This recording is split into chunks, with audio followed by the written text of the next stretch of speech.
¿Cómo están, estudiantes? Espero que muy bien. En esta ocasión vamos a hablar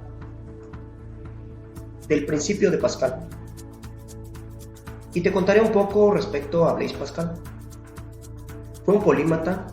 Eso significa que tenía conocimientos de varias ciencias: matemático, físico, teólogo, filósofo y escritor francés.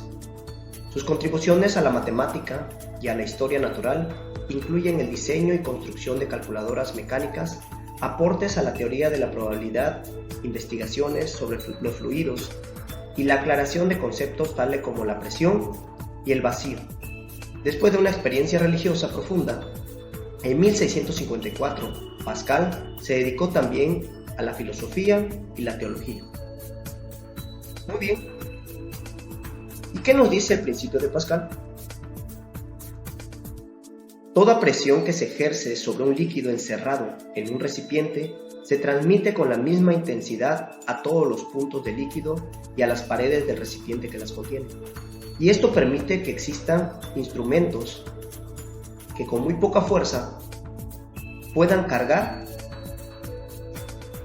pesos mayores en comparación a la fuerza que se está aplicando.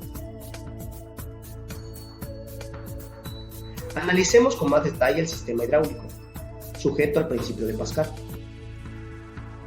Primero vamos a aplicar una fuerza, y esta fuerza la llamaremos fuerza de entrada. Y debido a la hidráulica, esa fuerza de entrada se multiplicará para obtener una fuerza de salida de mayor magnitud. Esta fuerza de salida será capaz de cargar objetos muy pesados en comparación a la fuerza de entrada que se está aplicando. Como todo en la vida tiene un equilibrio, el instrumento que se está presentando te permite cargar objetos muy pesados aplicando muy poca fuerza.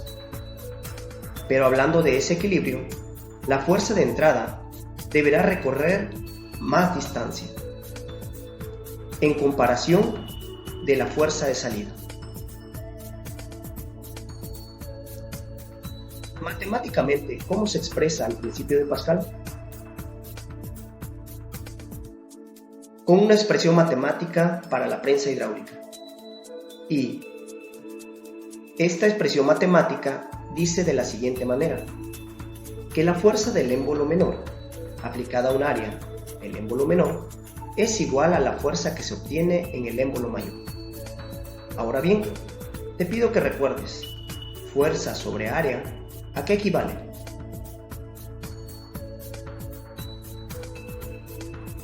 Exacto, a la presión. Entonces, esto quiere decir que la presión aplicada en el émbolo menor es la misma presión que se obtiene en el émbolo mayor.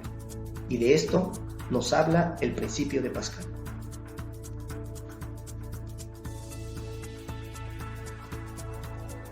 Ejemplifiquemos el principio de Pascal. El ejemplo dice: calcular la magnitud de la fuerza que se obtendrá en el émbolo mayor de una prensa hidráulica de un diámetro de 30 centímetros. Si el émbolo menor de 10 centímetros de diámetro se ejerce una fuerza cuya magnitud es de 600 newtons, entonces, antes de comenzar, te podía preguntar: ¿cómo crees que será la magnitud de la fuerza que vamos a determinar en comparación de la fuerza de 600 newtons?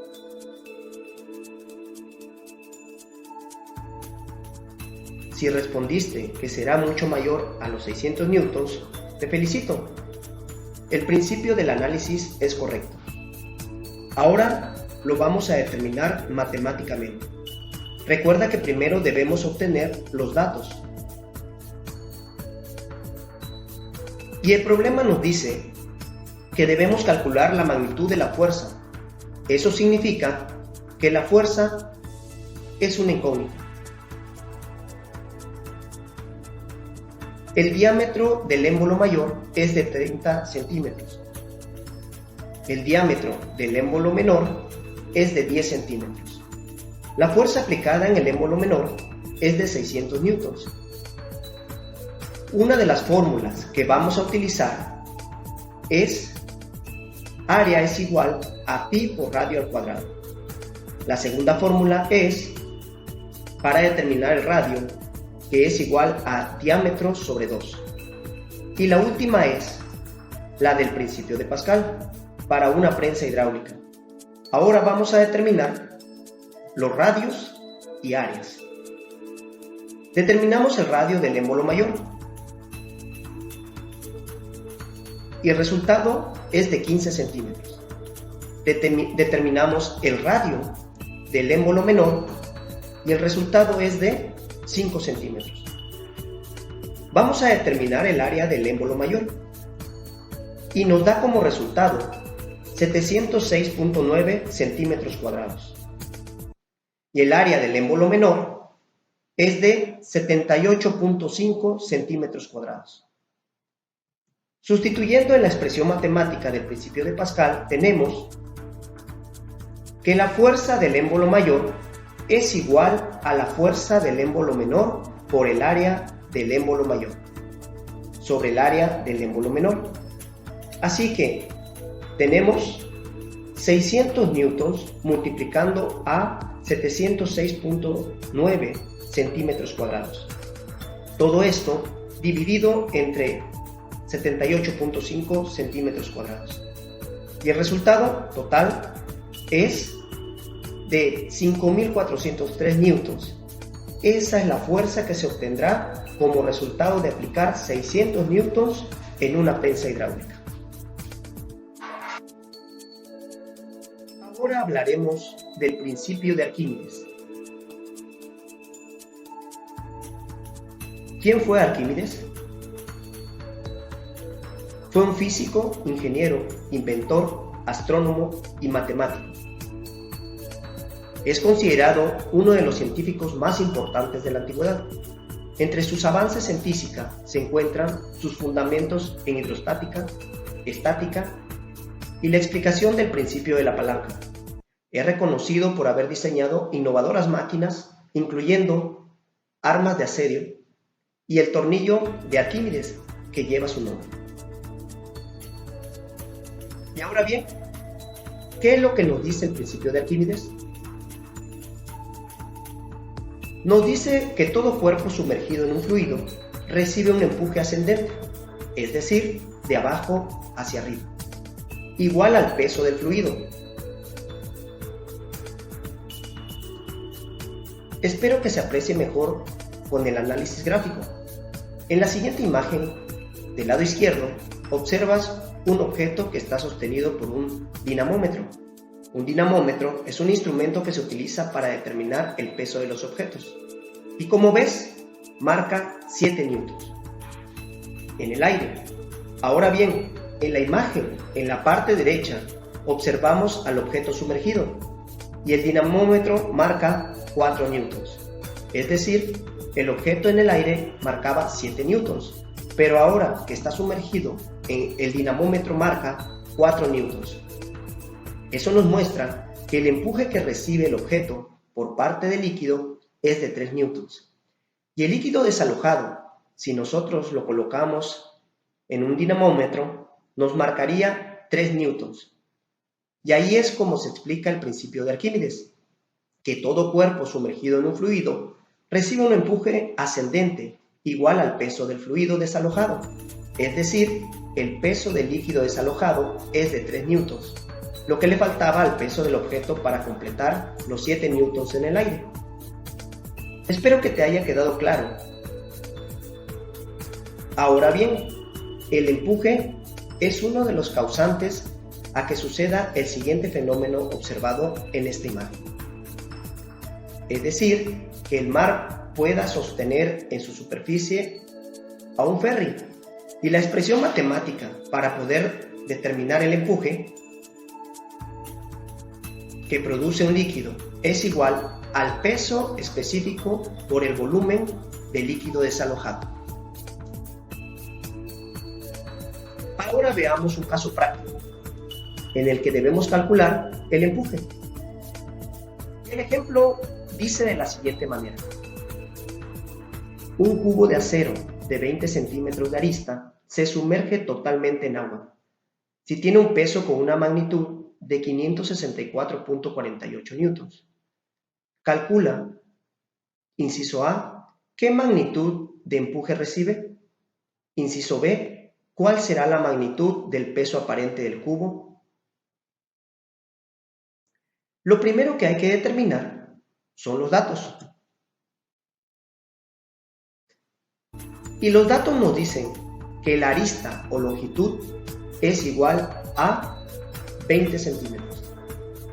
Y esto es en el sistema sexagesimal. Ahora bien, si lo convertimos a sistema internacional, tendremos 0.2 metros. Ahora el peso del cubo en el aire, o sea el peso real, es de 564.48 newtons. Y nos pide determinar cuál es el empuje, es decir, que el empuje es la incógnita.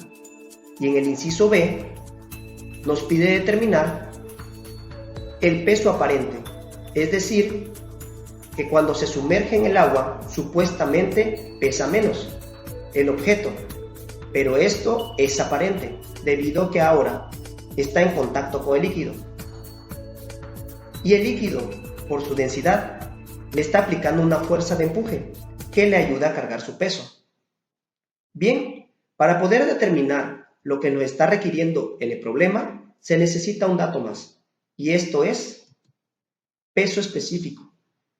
Y como el cubo se está introduciendo dentro de agua, será el peso específico del agua la que se investigue, y es de 9.800 newtons sobre metros cúbicos.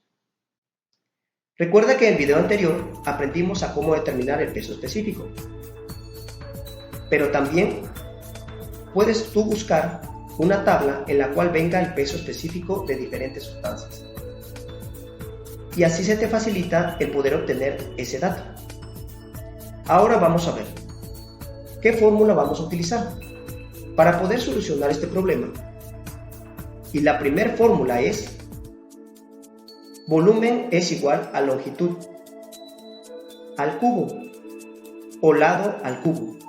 En el inciso A nos pide determinar el empuje y la fórmula que vamos a utilizar es empuje es igual a peso específico por volumen de líquido desalojado.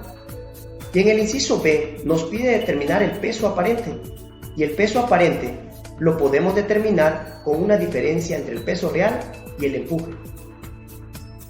Procedamos a sustituir.